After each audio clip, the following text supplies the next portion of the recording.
सोचिए, अगर आज अमेज़न या गूगल अपनी प्राइवेट आर्मी बना ले और किसी मुल्क पर कब्जा कर ले। ये कहानी किसी मूवी की नहीं, ये कहानी है ईस्ट इंडिया कंपनी की। एक तजारती कंपनी जो बादशाहों से ज़्यादा ताकतवर बन गई। सन 1600 में ब्रिटेन की क्वीन एलिज़ाबेथ ने एक कंपनी को चार्टर दिया। नाम था ईस्ट इंडिया कंपनी। मकसद सिर्फ और सिर्फ तिजारत, मसाले, कपड़ा, सोना। कंपनी को अपनी आर्मी रखने का हक, जंग करने का हक,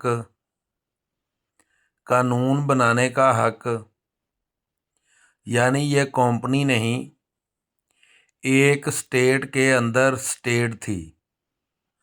सन 1757 में बंगाल का नवाब सिराजुद्दौला और सामने सिर्फ 3000 कंपनी के सिपाही और मीर जाफर की गद्दारी, पैसे का खेल, पॉलिटिकल मैनिपुलेशन और इसी एक जंग ने बड़े सगीर की किस्मत बदल दी।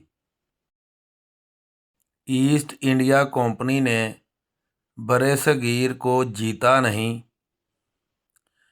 बल्कि बड़े सगीर को ख़रीदा। कंपनी का निज़ाम था टैक्स बढ़ाओ, अनाज एक्सपोर्ट करो, लोग भूख से मारो। फिर 1770 में बंगाल फेमिंग हुई, 1 करोड़ लोग मर गए। कंपनी का प्रॉफिट रिकॉर्ड हाई रहा। ये था ब्रिटिश इंसाफ। ईस्ट इंडिया कंपनी के पास था 2 लाख से ज़्यादा फौज और अपनी करेंसी और अपनी कोर्ट्स। ब्रिटिश पार्लियामेंट भी कभी कभी इस कंपनी से डरते थे। सवाल ये नहीं कि ईस्ट इंडिया कंपनी ने क्या क्या किया, सवाल ये है कि आज कितनी कंपनीज यही मॉडल फॉलो कर रही हैं। हिस्ट्री सिर्फ कहानी नहीं होती,